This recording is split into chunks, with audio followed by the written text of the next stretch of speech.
Welcome dear students. आज हम लोग shear angle and velocity triangle topic को स्टडी करने जा रहे हैं। After this lecture you will be able to recall the analysis of cutting shear strain, recall the velocities in metal cutting, derive an expression for metal removal rate and power consumed during cutting, and recall the Ernst and Merchant theory. अगर इस topic की examination point of view से बात करें तो यहां से short, long and objective type question पूछे जाते हैं। अगर इस टॉपिक की दूसरे टॉपिक से लिंकेज की बात करें तो हमने लास्ट टॉपिक में कटिंग फोर्सेस के बारे में डिटेल में स्टडी करा था कि जब हम मशीनिंग करते हैं, मेटल कटिंग करते हैं तो अलग अलग प्रकार के फोर्सेस क्या डेवलप होते हैं, that we have studied in the last topic. यहां पे हम ये स्टडिंग करेंगे कि कटिंग के समय पे कटिंग फोर्सेस जब बॉडी पे डेवलप होते हैं तो उसके अलावा बहुत सारे वेलोसिटीज भी डेवलप होते हैं। उन वेलोसिटीज को यहाँ पे डिटेल में स्टडी करना है। मींस मेटल कटिंग प्रोसेस में अलग अलग प्रकार की वेलोसिटीज क्या इन्वॉल्व हैं उनको स्टडी करेंगे। मटेरियल रिमूवल रेट क्या होगा और कितना अमाउंट ऑफ पावर आपको चाहिए मेटल कटिंग करने के लिए, उनके बारे में भी यहाँ पे डिटेल में स्टडी करना है। तो this topic is very important regarding velocities, material removal rate and power consumption. आप किसी भी न्यूमेरिकल प्रॉब्लम्स को सॉल्व करेंगे तो यहां से आपसे क्वेश्चंस होने के बहुत ही ज्यादा चांसेस हैं। इसको ध्यान से समझना है। तो सबसे पहले चलिए स्टार्ट करते हैं कि कटिंग शियर स्ट्रेन क्या होता है। तो अगर हम लोग कटिंग शियर स्ट्रेन अगर आपसे डिटरमाइन करने के लिए बोला जाए कि what is cutting shear strain, then its formula is gamma is equal to cot phi plus tan phi minus alpha. या इसी कटिंग शियर स्ट्रेन के फॉर्मूला को हम ये भी लिख सकते हैं, it is gamma is equal to cos alpha divided by sin phi into cos phi minus alpha. Then these are the two relations for the cutting shear strain. But first relation is important for the numerical problems. You will use this first equation, that is gamma is equal to cot phi plus tan phi minus alpha. इसमें phi आपका क्या था, shear angle था, alpha is rake angle and gamma is shear strain. यह आपसे पूछा जा सकता है कि इफ अल्फा इज जीरो, जब आपका रेक एंगल जीरो हो जाता है तो गामा जो है वो क्या बन जाएगा, it is cot phi plus tan phi. और gamma is cot phi plus tan phi है तो इसका आप फाई के किसी वैल्यूज को अगर आप पुट करेंगे यहां पे तो फाई का जो फाई के किसी वैल्यूज पे जो शियर स्ट्रेन आपको मिलता है वो मिनिमम से मिनिमम 2 तो एटलीस्ट मिलता है। मीन्स फाई की अलग अलग वैल्यूज को अगर आप पुट करते जाएं then gamma will be minimum value is 2 और maximum it can be any value.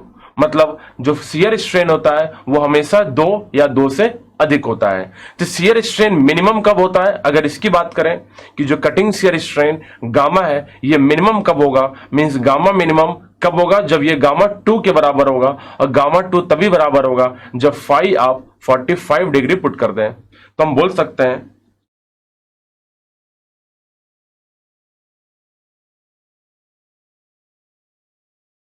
कि फाई के 45 डिग्री वैल्यू पुट करने पे जो गामा होता है शियर स्ट्रेन वो मिनिमम होता है और मिनिमम इज इक्वल टू 2, क्योंकि आप cot phi plus tan phi, तो कॉट फाई में 45 डिग्री पुट करें या टेन फाई में 45 डिग्री पुट करें, यू विल गेट 1 + 1, तो gamma minimum will be 2। Otherwise आप गामा के 45 डिग्री, ये जो फाई है 45 डिग्री, इसके किसी वैल्यू को पुट करेंगे तो हमेशा आपका शियर स्ट्रेन 2 से अधिक मिलता है।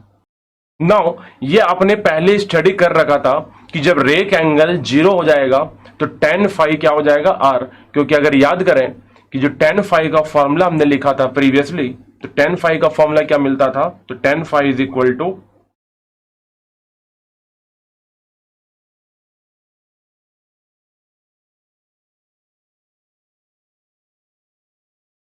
It is r cos alpha divided by 1 - r sin अल्फा। अगर अल्फा 0 है तो कॉस अल्फा, तो अल्फा अगर 0 है तो कॉस 0 क्या हो जाएगा 1, तो tan phi is equal to r। और अल्फा अगर 0 है तो साइन 0 क्या होता है 0, then it is tan phi is equal to r। तो जब अल्फा 0 होता है तो आपका tan फाई r के बराबर होता है। तो जब गामा आपको मिनिमम मिला है 2, जब शियर एंगल 45 डिग्री है, अगर शियर एंगल 45 डिग्री पुट कर दें तो आपका जो चिप थिकनेस रेशियो है वो मिल जाएगा 1। मतलब in this condition uncut chip thickness और कट चिप थिकनेस दोनों क्या हो जाते हैं, बराबर हो जाते हैं। Then this is all about cutting shear strain. तो कटिंग शियर स्ट्रेन में हमने देखा कि सबसे पहले आपको फॉर्मूला ध्यान रखना है कि फाई का formula cot phi plus tan phi minus alpha. कोई भी न्यूमेरिकल पूछा जाए तो आपको शियर एंगल दिया होगा, अल्फा दिया होगा, डायरेक्टली वैल्यू पुट करना है, गामा मिल जाएगा। बट अगर ये पूछा जाए कि गामा मिनिमम कब होता है, तो जब आपका अल्फा 0 होता है और फाई 45 डिग्री होता है, at that time gamma is gamma min. Now next is shear strain rate. जैसे अभी हमने शियर स्ट्रेन के बारे में पढ़ा, अब ये शियर स्ट्रेन रेट है, that is gamma is D gamma with respect to D T. इसको हम बोल सकते हैं it is V S is equal to thickness of shear zone, that is T S. Now after the cutting shear strain, जब आपने cutting shear strain determine किया तो अब हमारा टॉपिक है शियर स्ट्रेन रेट। मीन्स उसी स्ट्रेन को आप रेट की फॉर्म में लिख देंगे, तो ये हो जाता है D gamma divided by D T. मतलब shear strain with respect to time, time के रिस्पेक्ट में हमारा शियर स्ट्रेन का रेट क्या है वो हमें कैलकुलेट करना है। तो इसके लिए फॉर्मूला होता है वेलोसिटी वीएस, जो हमने पढ़ा था, velocity at shear plane. Shear plane पे जो वेलोसिटी होता है is divided by thickness of the shear zone. तो VS by thickness of shear zone, that is VS by TS, is can be called as rate of shear strain, that is shear strain rate। तो यहां पे हमने shear strain के बारे में पढ़ा और shear strain rate के बारे में। इन दोनों फॉर्मूला को आप डायरेक्टली ध्यान रखेंगे जिनका हमें यूज करना होता है इन द न्यूमेरिकल प्रॉब्लम्स। तो इसी के साथ हमारा पहला लर्निंग आउटकम अचीव हो गया, that is recall the analysis of cutting shear strain. Now we will study about velocities in metal cutting। अब हम ये स्टडी करने जा रहे हैं कि मेटल कटिंग प्रोसेस में अलग अलग प्रकार के वेलोसिटीज कौन से डेवलप होते हैं और उन्हें किस प्रकार से कैलकुलेट किया जाता है। Then in metal cutting process there are 3 different types of velocities. यहाँ पे 3 वेलोसिटीज अलग अलग प्रकार के मिलते हैं। एक तो कहलाता है आपका कटिंग वेलोसिटी, जिसको हम डिनोट करेंगे V से, V is cutting velocity. Next is VC, VC is chip velocity. ये आपका VC बन जाता है चिप का वेलोसिटी। तो जो चिप रेक सरफेस के ऊपर ट्रेवल कर रहा है तो उसका वेलोसिटी क्या होगा। टूल से जो आप मशीनिंग कर रहे हैं तो आपका कटिंग वेलोसिटी क्या है। और एक होता है आपका VS, VS is shear velocity. तो शियर प्लेन पे जो वेलोसिटी होगा उसे बोलेंगे शियर वेलोसिटी। तो ये 3 प्रकार के वेलोसिटीज होते हैं। पहले इन तीनों का डेफिनेशन देखना है, फिर हम इसको डायग्राम के साथ प्रॉब्लम्स को सॉल्व करेंगे और इसके फॉर्मूला को भी देखेंगे कि अलग अलग फॉर्मूला इन सारे वेलोसिटीज का क्या हो सकता है। तो the velocity of the tool relative to the workpiece is called cutting velocity. तो टूल का वेलोसिटी वर्कपीस के रिस्पेक्ट में is known as cutting velocity, जिसको डिनोट करते हैं कैपिटल V से।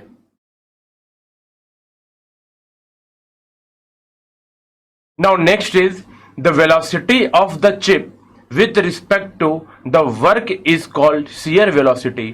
तो वर्कपीस से जो चिप रिमूव हो रहा है तो उस चिप का velocity relative to the workpiece is known as shear velocity।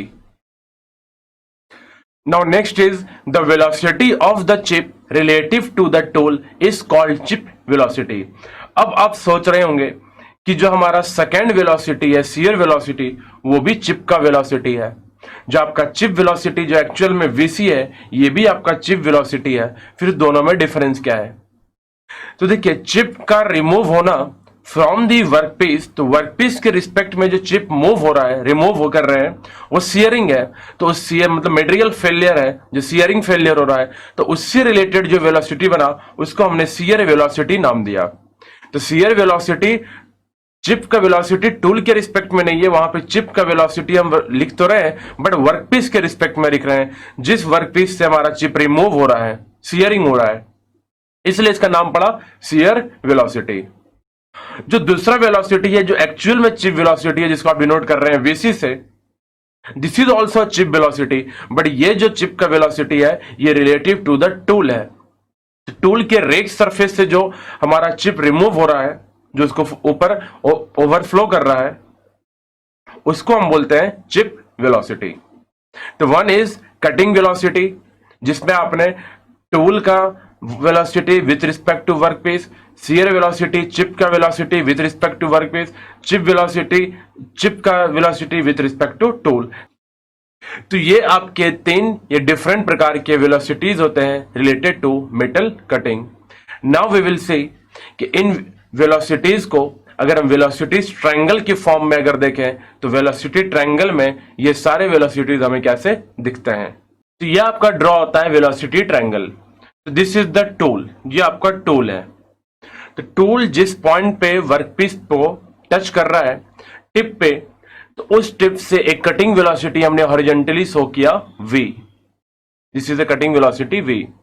Now इसी रेक फेस के थ्रू होते हुए चिप आपका फ्लो करेगा, तो यहां पे आपको क्या देखेगा, चिप वेलोसिटी। इस इंक्लाइंड चिप वेलोसिटी को हमने ट्रांसफर कर दिया यहां पे। This is the chip velocity vc। Now यहां पे जो प्लेन होता है दिस प्लेन, यहां पे एक शियर प्लेन आपको मिलता है, this is the shear plane. तो इसी शियर प्लेन पे हमने एक शो किया है शियर वेलोसिटी। तो एक हो गया आपका हॉरिजॉन्टली कटिंग वेलोसिटी, एक हो गया शियर वेलोसिटी, और एक होता है chip velocity. Chip velocity tool के रेक सरफेस से उठा करके हमने इसको वेलोसिटी ट्रायंगल में शो करने के लिए उसको वहां पे शो कर दिए हैं। नाउ अब एंगल्स की अगर बात करें तो आपका यहां पे जो ये जो एंगल होता है, इस एंगल को आप क्या बोलते हैं, phi. This angle is shear angle which is phi. Now जैसे कि अगर ये वर्टिकल के साथ ये जो एंगल बन रहा है, इस एंगल को अगर आप अल्फा बोलते हैं, तो यहां पर ये वर्टिकल के साथ ये जो एंगल बनेगा इसको आप क्या बोलेंगे, दिस इज ऑल्सो अल्फा। तो अगर वो एंगल अल्फा है तो ये एंगल आपका क्या हो जाएगा, this angle is 90 minus alpha. This is 90 minus alpha. अब एक ट्रायंगल है, ट्रायंगल के अंदर आपको पता है टोटल एंगल होता है 180 degree. Total angle is 180 degree. तो let this angle is x। अगर हम इसे x बोल दें तो हम बोल सकते हैं कि x plus 5 plus 90 minus alpha is equal to 180 degree. Then x will be equal to 90 minus 5 minus alpha. मतलब वो जो x है वो आपका 90 माइनस 5 माइनस अल्फा है। तो ये आप वेलोसिटी ट्रायंगल समझ चुके होंगे कि टूल से एक हॉरिजॉन्टली v शो करना है, उसके इनक्लाइंड आपको vc शो करना है, और v और vc को शियर प्लेन के थ्रू आपको vs को ज्वाइन करा देना है। तो जो आप वर्टिकल के साथ टूल रेक का सरफेस का जो एंगल अगर अल्फा है तो ये एंगल भी अल्फा होगा। तो यहां पे जो angle this angle will be 90 minus alpha. अगर वो एंगल 90 माइनस अल्फा है, शियर प्लेन का एंगल होता है शियर एंगल जिसको आप फाई बोलते हैं। तो अगर ये फाई है, दूसरा एंगल 90 माइनस फाई है, तो आपको एक्स मिल जाएगा, X is 90 minus phi minus alpha. Now आप साइन एंगल साइन रूल को यूज करेंगे, तो आपको साइन रूल बोलता है कि अगर ये वेलोसिटी v है, जो horizontal velocity this velocity is v है, तो v divided by sine of x, v divided by sine of x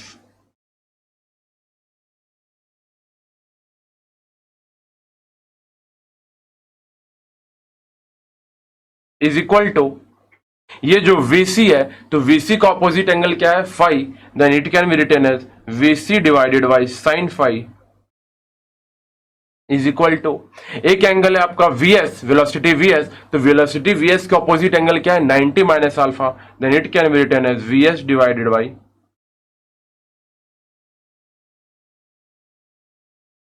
sign 90 minus alpha. तो आपको v, vc और vs का रेशियो के फॉर्म में अपने साइन रूल को यूज करते हुए लिख लिया। अब किसी का भी रेशियो अगर आपको लिखना हो, जैसे वी वाई वी सी लिखना हो या V C by V S लिखना हो, तो आप लिख सकते हैं। लेकिन उसके पहले अगर हम ऐसा इसको रिजॉल्व करें तो हम इसको इस इक्वेशन को ये भी लिख सकते हैं। तो ये जो आपको इक्वेशन बना, इसी इक्वेशन को आप कुछ इस प्रकार से भी लिख सकते हैं।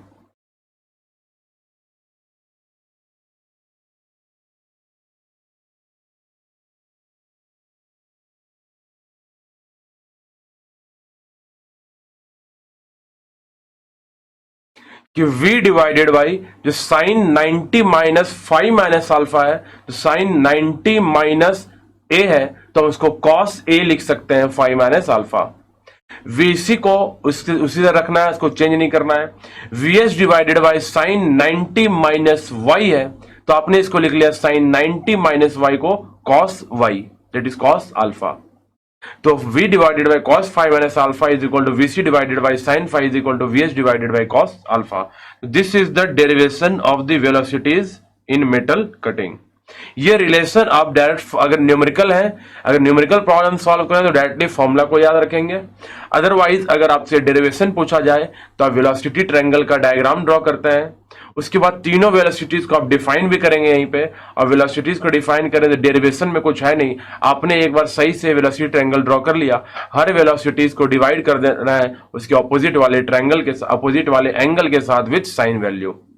तब जब ये रिलेशन आपको मिल गया, अगर आपको किसी भी वेलोसिटीज का अगर रेशियो लिखना हो, जैसे फ्रॉम द अबव इक्वेशन आपसे अगर vc बाई v पूछ दे, chief velocity divided by cutting velocity, then chief velocity divided by cutting velocity is sin phi by cos phi minus alpha. Let this is equation number 1. Now next is vc divided by vs. तो vc divided by vs आपका बनता है sin phi divided by cos alpha, and vs divided by v is cos alpha divided by cos phi minus alpha. This is equation number 3. तो अगर आपको ये formula पता है तो आप इस तरीके से कोई भी फॉर्मूला आप डिटरमाइन कर सकते हैं। तो ये अलग अलग वेलोसिटीज के रेशियो हैं। I hope you have understood this all the velocities related to metal cutting, chip velocity, cutting velocity और शियर वेलोसिटी। तीन अलग वेलोसिटीज हैं, तीनों का अपना रिलेशन है। अभी आपने रिलेशन यूज किया कि vc by v is equal to sine phi divided by cos phi minus alpha. अगर आप इसके प्रीवियस टॉपिक को अगर ध्यान से पढ़े हो तो हमने वहां पे एक टॉपिक स्टडी किया था, analysis of chip thickness ratio, और जहां पे हमने आर का रेशियो फाइंड आउट किया था t बाई टी सी, और हमने लिखा था tan phi is equal to R cos alpha divided by 1 minus R sine alpha. उसी फॉर्मूला में अगर आपको याद हो तो हमने लिखा था कि जो फॉर्मूला को हम डिराइव कर रहे थे तो आर का रिलेशन मिला था R is equal to sigma sine phi, R is equal to sine phi divided by cos phi minus alpha.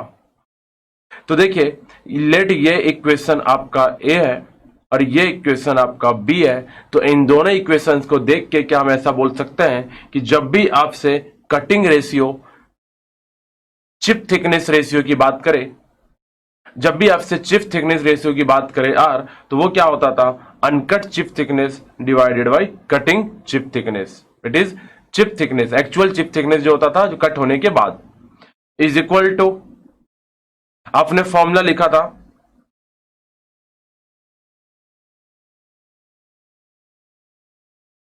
R is equal to T by T C is equal to V C by V. तो आप इस relation को use कर सकते हैं for the R।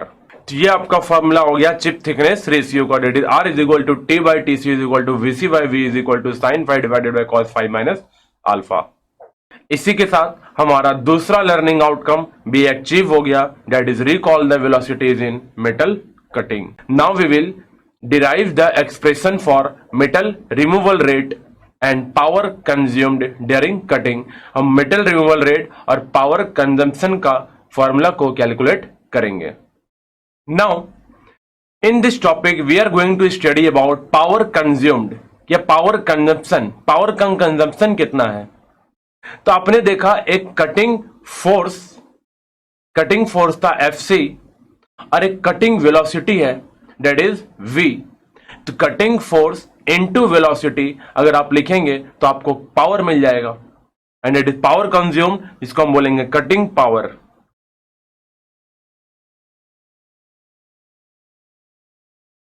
Cutting power means it is Pc, and cutting power Pc is cutting force that is Fc into velocity.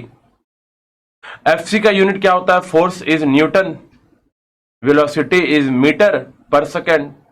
तो newton metre per second को ये आप क्या लिख सकते हैं, it is joule per second, और जूल पर सेकेंड को ये आप क्या लिख सकते हैं, वॉट।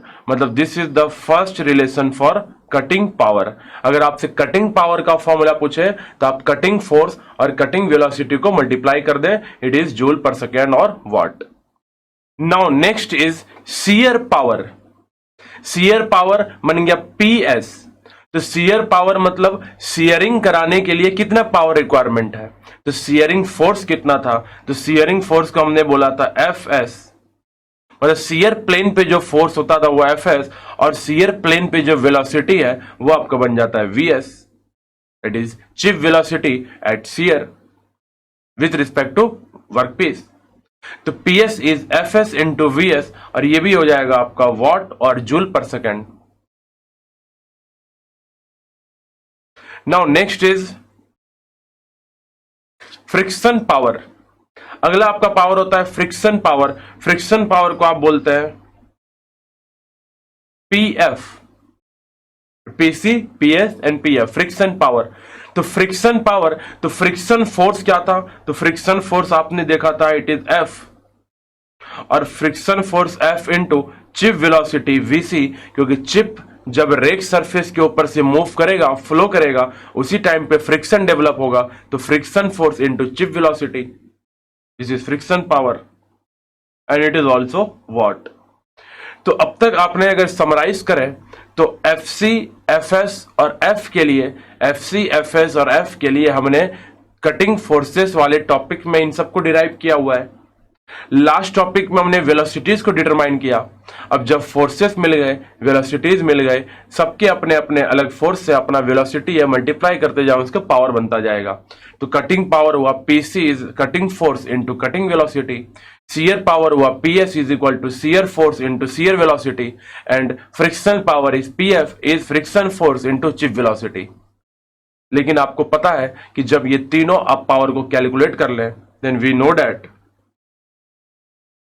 अब मैं मेटल कटिंग को स्टार्ट करते समय ही बताया था कि मेटल को कट करने के लिए जो आपको पावर चाहिए, वो मटेरियल को प्लास्टिकली डिफॉर्म कराने के लिए, मटेरियल को शियर ऑफ करने के लिए जितना पावर है उतना तो चाहिए, साथ में फ्रिक्शन को ओवरकम करने के लिए जितना पावर चाहिए वो भी हमें रिक्वायरमेंट है। मींस टोटल पावर कंजम्पशन, कि मेटल कटिंग में जो टोटल पावर कंज्यूम होता है उसका कुछ पार्ट मेटल को शियर कराने में लगता है और कुछ पार्ट फ्रिक्शन को ओवरकम कराने में लगता है। तो टोटल पावर क्या हो गया, कटिंग पावर, और कटिंग पावर क्या है आपका FC इंटू V है। Cutting power is FC into V, यही तो है आपका टोटल पावर। बट ये जो टोटल पावर है ये कॉम्बिनेशन है shear power plus friction power का।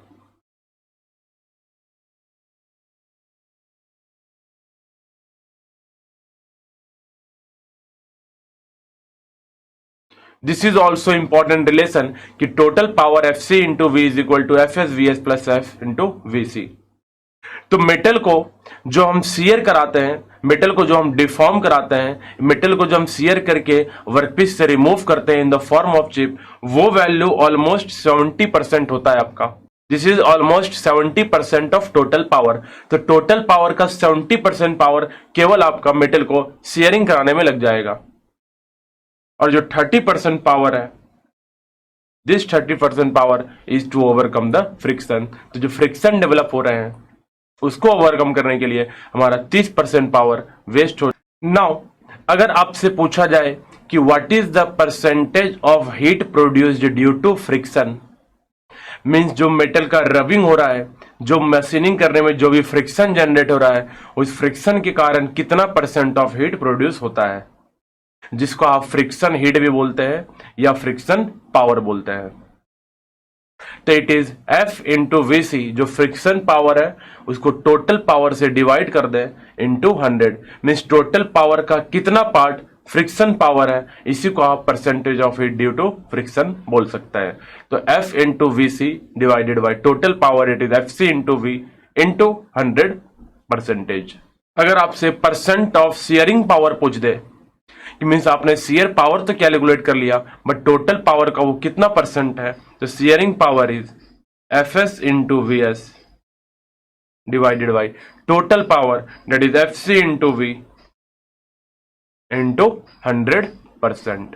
And this is the two formula for the calculation of percentage. तो मोस्ट ऑफ द टाइम्स हमें देखा गया कि जो शियर पावर है वो लगभग 70% मिलता है और जो फ्रिक्शन पावर है वो आपको 30% मिलता है. Then I hope you have understood this power consumption. तो इतना ही आपको पावर कंजप्शन के बारे में जानना है कि तीन अलग अलग प्रकार के पावर होता है. उसमें कटिंग पावर टोटल पावर होता है और shear power friction power summation होता है. इसके हमने परसेंटेज की फॉर्म को भी लिख लिया. I hope you have understood till now. Then we will have a knowledge check on this topic. Next topic is metal removal rate. Metal removal rate का मतलब है कि जब मशीनिंग के प्रोसेस में आप कितना अमाउंट ऑफ मेटल रिमूव कर रहे हैं पर यूनिट टाइम. तो पर यूनिट टाइम में कितना अमाउंट ऑफ मेटल रिमूव होगा उसी को बोलते हैं metal removal rate. MRR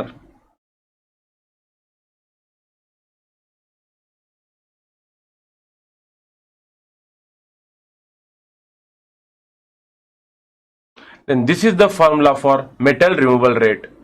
means जो आपका मेटल का वर्कपीस है उसका जो विड्थ है, जो भी विड्थ रहा होगा, इनटू थिकनेस.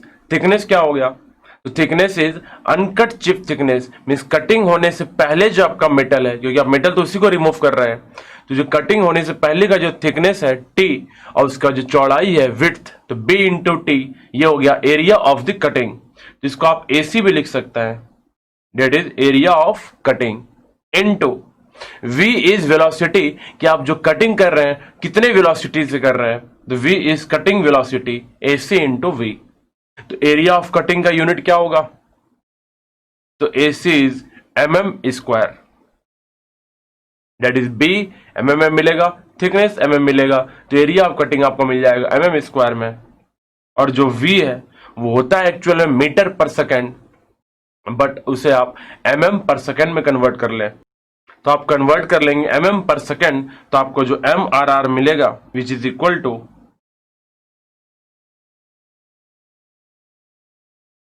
mm³ पर सेकेंड. बट जो आपका वेलोसिटी है वो कटिंग वेलोसिटी इतना भी अधिक नहीं होता है कि आप जो पर सेकेंड वॉल्यूम लिख रहे हैं, जो पर सेकेंड मेटल का रिमूव कर रहे हैं, वो बहुत ही छोटा मिलता है.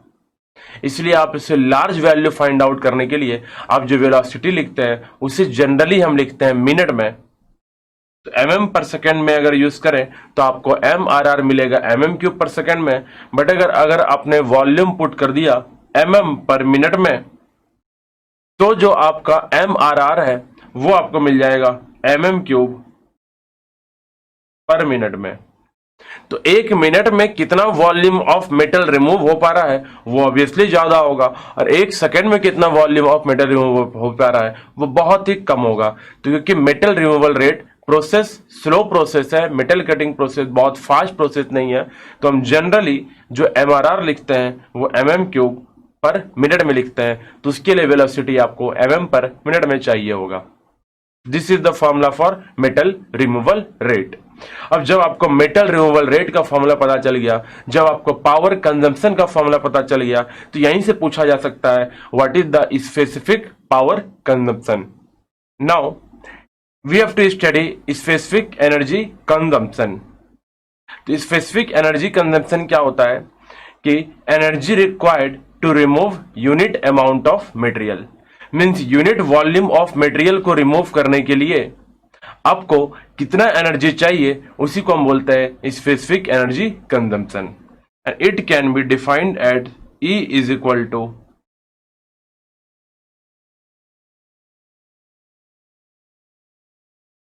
Power divided by MRR. Power का यूनिट हमने देखा था, it's unit is joule per second, और MRR का हमने यूनिट देखा था, इट्स यूनिट इज mm³ पर सेकेंड. देन पर सेकेंड गेट्स कैंसल, तो आपको जो स्पेसिफिक एनर्जी कंजप्शन मिलेगा वो पावर बाय MRR आपको मिल जाएगा जूल पर mm³.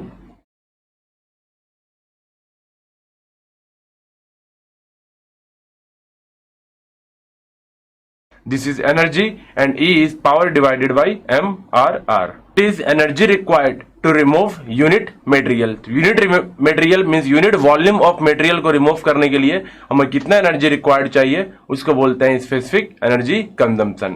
तो अभी लास्ट टॉपिक में हमने पावर के बारे में पढ़ा था। तो power we have calculated, we have also calculated MRR। तो जो MRR था आपका वो B into T into V था, that is width into thickness into velocity. तो इससे आप स्पेसिफिक एनर्जी कंजम्पशन कैलकुलेट कर सकते हैं। Now next is specific cutting pressure. तो स्पेसिफिक कटिंग प्रेशर होता है आपका PC is equal to cutting force divided by cutting area, that is B into T। अगर आपसे स्पेसिफिक कटिंग प्रेशर पूछा जाएगा तो PC is equal to FC divided by cutting area लिख लेंगे BC, B into T, where width is width, B is width and T is thickness and FT is cutting force। Cutting force का unit होगा NM और BT जो area था इसका unit हो गया mm स्क्वायर, और न्यूटन पर mm स्क्वायर को आप क्या बोलते हैं, it is mega pascal. The specific cutting pressure is mega pascal. Specific energy consumption, power consumption and we have calculated material removal rate. तो ये सारे जो 4-5 फॉर्मूला हमने यहाँ पे लिखे हैं, हर फॉर्मूला आपके लिए बहुत ही इंपॉर्टेंट है। मोस्ट ऑफ द न्यूमेरिकल्स इन सारे प्रॉब्लम से आपसे इन सारे फॉर्मूला से आपसे पूछे जाएंगे। मान लीजिए आपको अगर एक प्रॉब्लम दे रखा है कि जो विड्थ है वो 100 mm है, थिकनेस है 20 mm है, जिसे आपको मशीन करना है, it is to be machined, to be machined. Cutting force दिया हुआ है 1000 न्यूटन और वेलोसिटी ऑफ कटिंग है आपको 3 मीटर पर सेकेंड। और आपसे पूछ दिया determine MRR, B into T into V, आपको B पता है area, area is 100 into 20 into 3। तो देखिए एरिया आपको mm स्क्वायर में दिया है, बट वेलोसिटी दिया है मीटर पर सेकेंड में, इसको हम mm पर सेकेंड में कन्वर्ट कर सकते हैं। mm में कन्वर्ट करने के लिए क्या हो जाएगा, इट इज 3000। तो ये आपका हो गया mm क्यूब पर सेकेंड। तो this is the MRR value. तो MRR आपको मिल रहा है 100 into 20 into 3000 mm cube per second. Now अगर आपसे पूछा जाए what is cutting power PC, cutting power क्या होता था, तो it is cutting force into cutting velocity, it is 1000 into 3 newton metre per second, जिसको आप बोल देंगे इट इज वॉट और जूल पर सेकेंड। तो ये हो गया आपका 3000। तो MRR और कटिंग पावर आपको मिल गया है। अगर इसी में आपसे पूछे एनर्जी, स्पेसिफिक एनर्जी कंजम्पशन क्या होगा, स्पेसिफिक एनर्जी कंजम्पशन के बारे में पढ़ा था आपने, cutting power that is 3000 divided by MRR। अब जब इसको आप सॉल्व कर लेंगे तो ये आपको मिल जाएगा स्पेसिफिक एनर्जी कंजम्पशन। तो ये देखिए यूनिट को कन्वर्ट हमने कैसे किया, तो स्पेसिफिक एनर्जी कंजम्पशन आता था आपका cutting power divided by MRR। Cutting power आपका क्या है, PC है, अब PC आपका है 3000 वॉट या न्यूटन मीटर पर सेकेंड। तो पहले हमने इसको न्यूटन mm पर सेकेंड में कन्वर्ट किया, तो मीटर को mm में कन्वर्ट करने के लिए हमने मल्टीप्लाई किया 3000 into 10 cube. Now divided by MRR। अब MRR इन तीनों का मल्टीप्लाई करेंगे तो ये क्या हो जाएगा, 3 into 2 6000 into 10 cube, it is 6000 into 10 cube. तो हमने यहाँ पे लिखा 6000 इंटू 000 10 क्यूब, और ये आपका क्या है mm क्यूब पर सेकेंड। तो पर सेकेंड कैंसल, तो एनर्जी कंजम्पशन मिला, specific energy consumption is 3000 into 10 cube divided by 6000 into 10 cube. 10 cube gets cancel, तो 3000 by 6000 is 0.5 newton per mm square, ये भी लिख सकते हैं, that is specific energy consumption. Then I hope you have understood. तो इसी तरीके से फॉर्मूला को यूज करना है इन द न्यूमेरिकल, कि जो भी आगे आने वाले समय में आपसे क्वेश्चंस पूछे जाएंगे, we will use such type of formula. तो इसी के साथ हमारा तीसरा लर्निंग आउटकम भी अचीव हो गया, that is expression for metal removal rate and power consumption during cutting. Now we will study about Ernest and Merchant theory, तो ये अर्नेस्ट एंड मर्चेंट थ्योरी क्या होता है, इनके बारे में हमें स्टडी करना है। Now next is Ernest and Merchant theory. तो ये जो थ्योरी होता है, ये थ्योरी हमें रिलेशन देता है between phi, alpha and beta, ताकि जो पावर कंजम्पशन हो वो कम से कम हो। मीन्स अर्नेस्ट और मर्चेंट दोनों के द्वारा मिलके एक थ्योरी दिया गया, एक रिजल्ट दिया गया अल्फा का, बीटा का और फाई का, जिससे हमें यह पता चला कि पावर कंजम्पशन कब हमें कम से कम मिलेगा। तो अल्फा होता है आपका rake angle, phi is shear angle, अब beta is angle between frictional forces. तो एक फ्रिक्शन फोर्सेस था, एक नॉर्मल फोर्स था, उनके बीच का जो एंगल था that is friction angle, that is beta. तो जब फ्रिक्शन एंगल अल्फा और आपको फाई के रिलेशन को फाइंड आउट करना है, first of all we will write PC that is cutting power.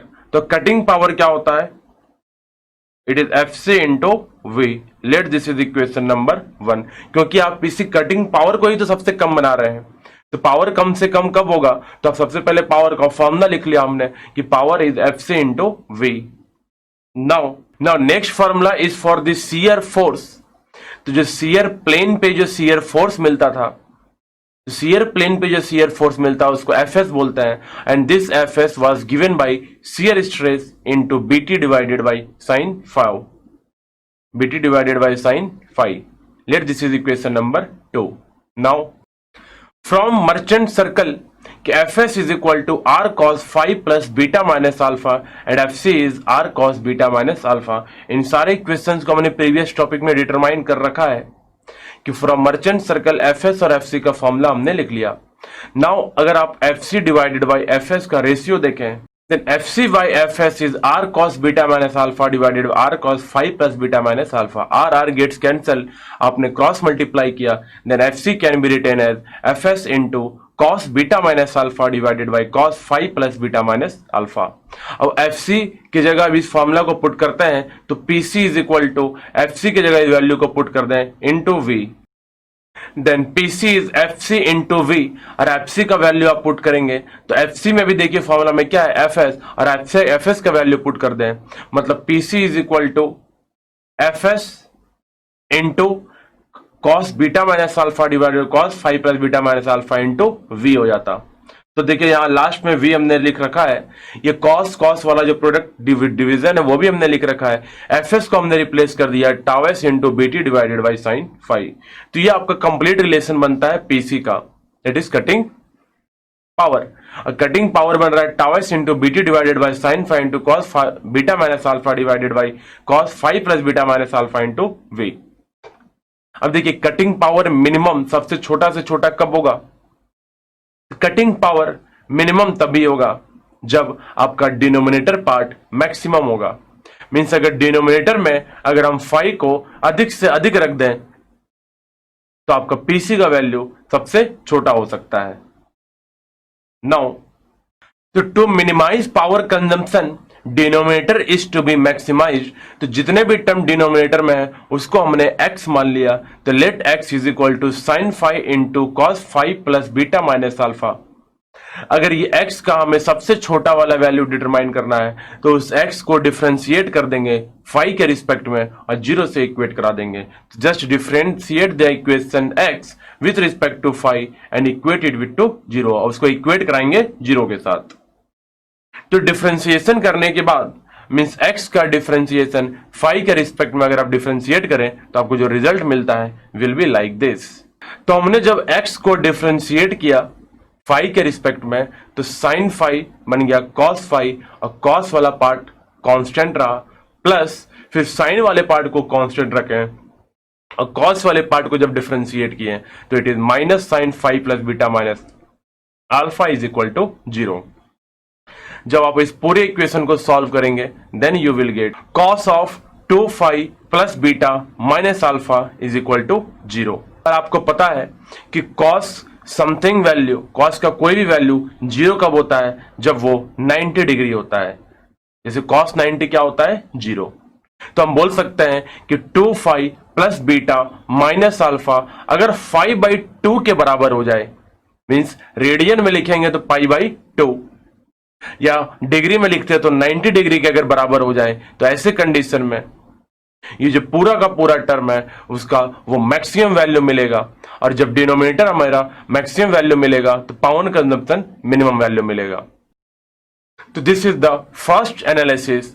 तो आपके अर्नेस्ट और मर्चेंट का ये पहला एनालिसिस है जिसमें ये पता चलता है कि डिनोमिनेटर को अधिक से अधिक रखने के लिए जो x का टर्म था उस पूरे फंक्शन को अधिक से अधिक रखने के लिए हमने उसको डिफरेंशिएट करा के 0 से इक्वेट कराया, और जब डिफरेंशिएट करा के 0 से इक्वेट कराया तो ये पता चला कि जब 2 प्लस बीटा माइनस अल्फा π/2 के बराबर होता है तो उस कंडीशन में डिनोमिनेटर सबसे अधिक होता है, और जब डिनोमिनेटर सबसे अधिक होता है तो आपका पावर का कंजम्पशन मिनिमम होता है। तो पूरा कंप्लीट डेरिवेशन हम क्या हुए, केवल हमने इसलिए किया है कि पावर का कंजम्पशन कब हमारा कम से कम होगा। तो हमारा अर्नेस्ट और मर्चेंट थ्योरी का ये पहला एनालिसिस है 2 plus beta minus alpha is equal to π/2। This is in the form of radian, but अगर इसी को अगर आप डिग्री के फॉर्म में लिखना पड़े तो क्या इसी को हम ऐसा भी लिख सकते हैं। तो दिस इज द रिलेशन कि phi is equal to 45 degree plus अल्फा/2 माइनस बीटा/2 इन डिग्री, या phi is equal to π/4 plus अल्फा/2 माइनस बीटा/2 इन रेडियन। तो this is the complete derivation for the Ernest and Merchant theory. तो ये इनका पहला थ्योरी है। इसी में एक दूसरा थ्योरी भी होता है जिसको हम बोलते हैं मॉडिफाइड मर्चेंट थ्योरी। तो now we will see about what is modified Merchant theory. But उसकी पहले कि जो आपने अर्नेस्ट और मर्चेंट थ्योरी अभी हमने पूरा कैलकुलेट किया है, इसको कैलकुलेट करने के पहले कुछ चीजें एज्यूम किए गए हैं। तो what are the assumptions related to Merchant theory. इस मर्चेंट थ्योरी का एजम्पशंस कुछ हैं, उन एजम्पशंस को पहले लिख लेंगे, then we will go to the modified Merchant theory. So the assumptions in Ernest and Merchant theory is work material behaves like an ideal plastic। यहाँ की जो मटेरियल है वो आइडियल प्लास्टिक मटेरियल है।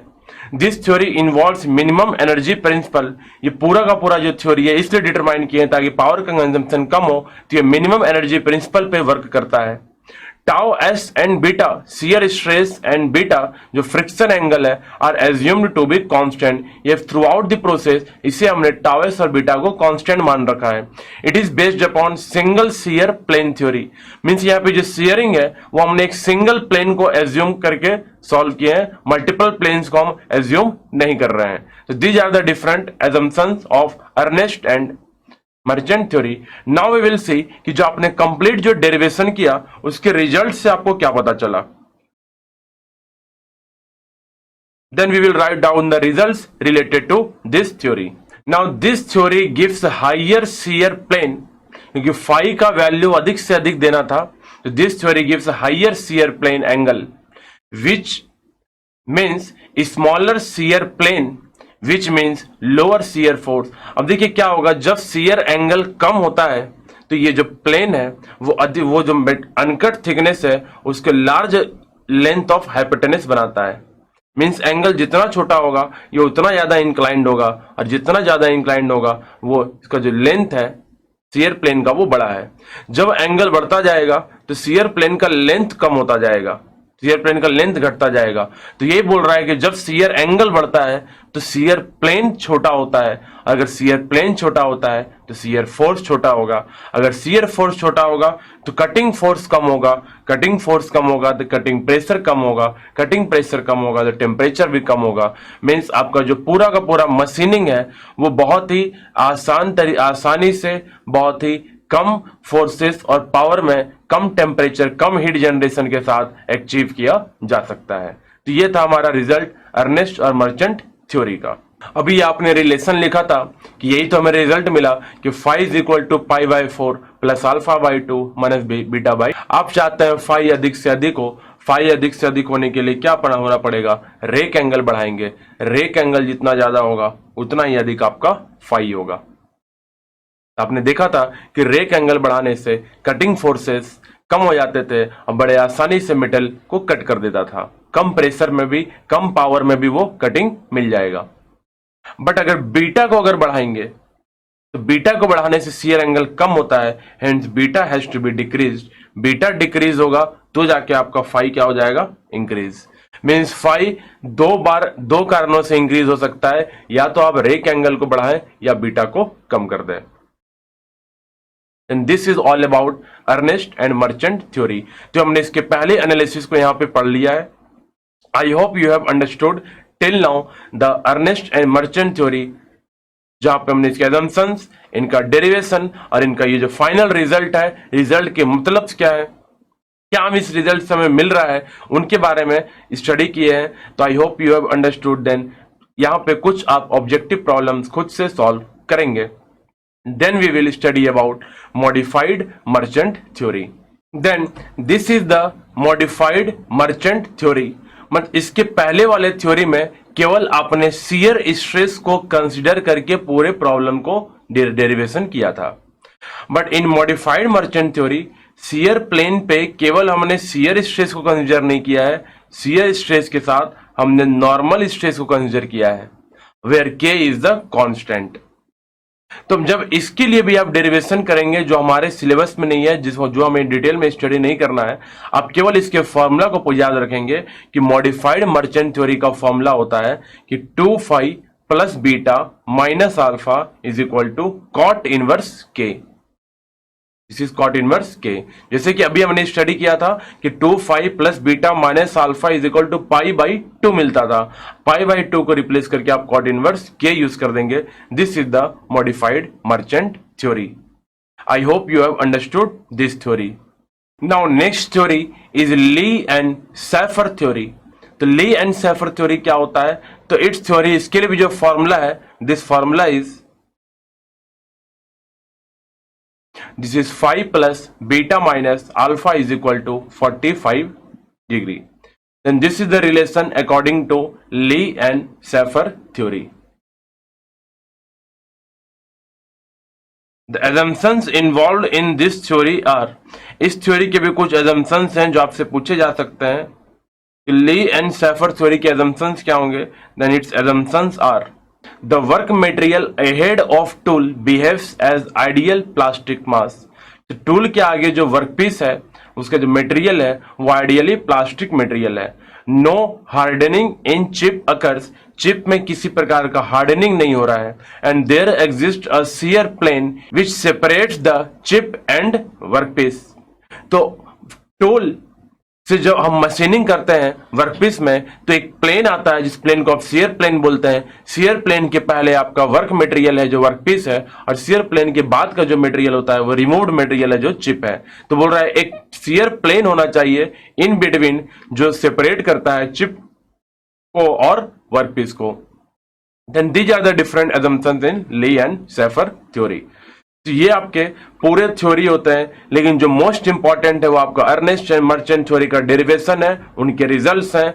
बाकी उतना आप जरूर ध्यान रखेंगे, और ये दोनों के आप डायरेक्टली फॉर्मूला जो आप केवल ध्यान रखिए कि किसी भी थ्योरी का आपसे फॉर्मूला पूछा जा सकता है।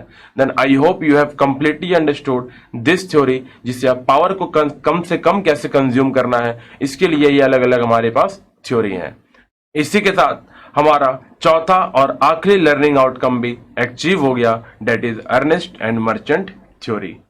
After the end of this lecture I hope now you will be able to achieve the following learning outcomes, that is analysis of cutting shear strain, जहां पे हमने shear strain का फॉर्मूला देखा और रेट ऑफ shear strain का formula देखा, और ये भी देखा कि shear strain कब हमारा मिनिमम होता है।